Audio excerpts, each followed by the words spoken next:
So I had this radio show, and a single mother that was on there just spewing her single mother ideology, and this brother was just floored at the ideology that this single mother has. So let's roll that.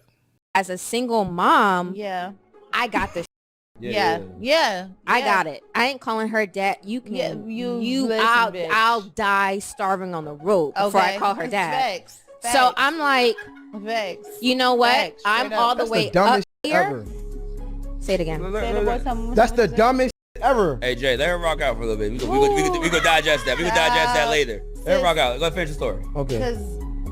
Finish the story. I'ma die on the side of the road before I call your dad to Okay, help. because I'm gonna Yeah, tell you it's kind why. of wild, but go ahead. Now, the brother was floored by what she just said. She said that she don't care, even if she's on the side of the road dying, he's not going to call the child's father for anything. And it was more so a broad statement. She just used that as an example, how she don't want to involve the child's father at all.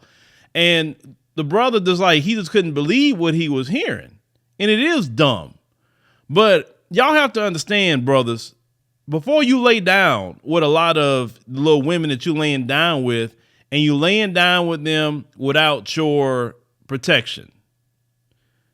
I don't care how good that female look, bruh. It don't matter.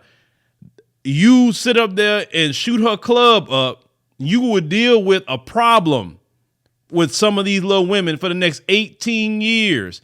Listen, it's like a car can be even a Porsche. Let's say something like a Porsche Panamera. But if the car has engine problems, you didn't know until actually you got to ride in that car a little bit longer than the short time you was in it. Understand what I'm saying? And that's what happens to a lot of you brothers. These little women look all shiny to you and look all nice or whatever. And then you sit up there and you make the biggest mistake of your life and impregnate them without knowing their mindset. Let me tell you something. Sleeping with them should actually be the last thing you should do with them. You should actually want to talk to them long enough to get to know who they are before you even get to the point of sleeping with them. And I always told y'all this. If a female is offering her body the first time she meets you, she has nothing to offer. That's why she's offering her body. Because if she has something to offer, she can offer her personality. She can offer a lot of conversation. There's a whole lot of things about her you'll like before you even get to what you already see. You understand what I'm saying? So what you dudes have to do is this, and I put it out there.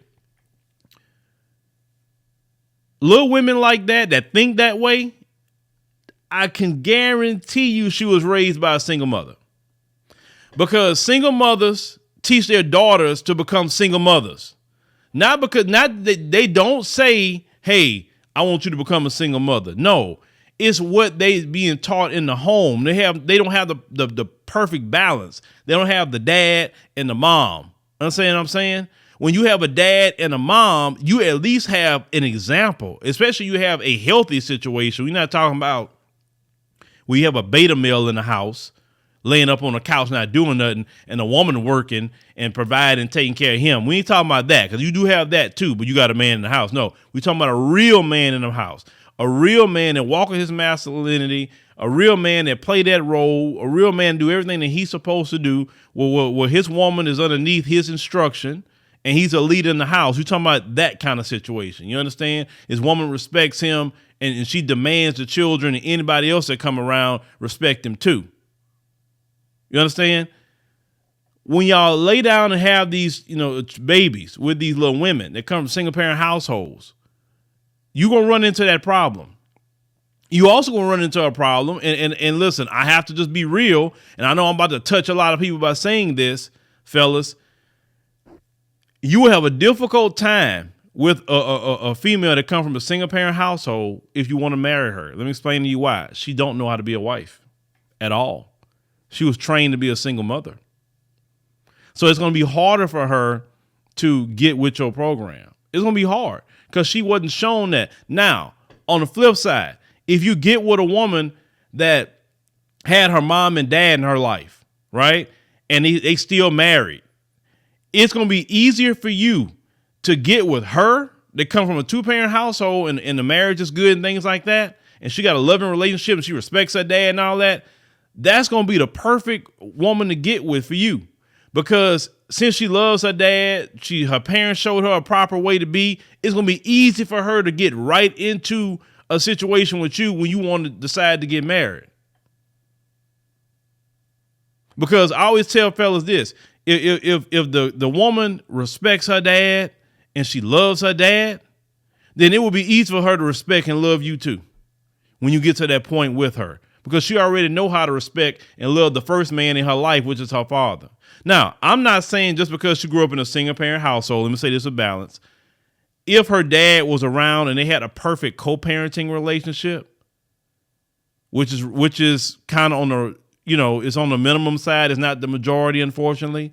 If they had a perfect co-parenting relationship, but they grew up in a single parent household, but the dad was always around, she loves her dad, she respects her dad, she honors her daddy, but even though she grew up in a single parent household, and you can kind of tell she had a perfect balance with her father, that's the only exception to the rule coming out of a single parent household. But you definitely want to get with one that has honor, love, and respect for her father, and definitely one that had the right model for sure in front of her. Because see, the problem in the Black community is that the cycle's continuing because the cycle's being taught. You understand? This woman be a single mother, then she teach single mother ideology, don't know how to be with a husband type of deal. Then the daughter sees it, and then it goes to that. And then the next daughter, the next daughter, the next daughter. And it's a perpetual cycle of single motherhood. That's what's happening in our community. It's being taught. But if you have, this is why marriage is so important. Marriage is very, very, very important. Because marriage, and we're talking about a loving and respectful marriage where men and women walk in their roles as a husband and wife. You have masculinity and femininity in the home. It shows the children, male and female, what role they're supposed to play. And they want to, and they will want to follow that role. Even young men that come from a two-parent household, those young men that I've seen have been a lot better, more masculine, and more quicker to want to get involved with family than little brothers that come out of a single-parent household. The problem you got, even with little brothers coming out of a single-parent household, is them taking on feminine ways from their mama, especially if their daddy wasn't around. I remember I was discussing with a coach with football, and I was talking about it. I said, it bothers me to see a lot of, you got a lot of single mothers out there with their sons, and their sons is not what boys used to be. And the coach like, yeah, it's true. He said, because back in the day, the dads would be out there and saying whatever. Now the little boys are, you can't say certain things no more. You can't do this, do that because the mama losing it and all that. Like, well, my baby this and my baby that. Sad thing. The only way to save, definitely, at least we talking about our community, is marriage. But single parent households, unfortunately, have increased more. Now the statistic is more than 80% of children are born in single parent households. And when we say single parent, we mean you're not married. We're not saying you're shacking, you're not married. So you still consider a single parent. That's not good to have that kind of statistic versus, let's say, in the 1940s, the single parenting rate was under 20%. That means the majority of people were married. Even women at the age of 19 in our community were married. That's the way it was. And notice our community was so much better back then. We didn't have these discussions about a single mother talking about no matter what going on, I'm not calling the dad of the child. Listen, if you don't want to call him about you, don't call him. What's the point of that? But if it has something to do with your child, you have to swallow your freaking pride and say, I got to call him because it's related to his child. But that's that silly, asinine mentality that some, not all, some single mothers have out here. That's why she looked at him the way she looked at him. Because she's stupid. It's so stupid what she just said. Now I feel for the baby that they got to deal with a mother like this. And then my issue also on top of that, you got children. You don't want to be a mother. You want to look like you ain't got no children or whatever. Tell them, say, hey, you're a mama now. Hey, calm yourself down. It don't matter if I'm a mother. Like, yeah, it do matter. Act like you got some sense, but you got single mothers out here with OnlyFans page. And then their children popping up in the background. Yeah, sad day for the children. Very, very sad day. But Definitely participate in the class here. We need some class participation. Our class participation is we want to know what you think about this single mother, by leaving a comment. And also participation is clicking the like. We need to engage the content with class participation because this single mother here, she annoyed me, but she isn't the only one. And usually when you see me making videos, it's not usually just because it's that one person. It's usually I see the ideology and this person is good to talk about, at least at that time period. But let us know in the class participation section.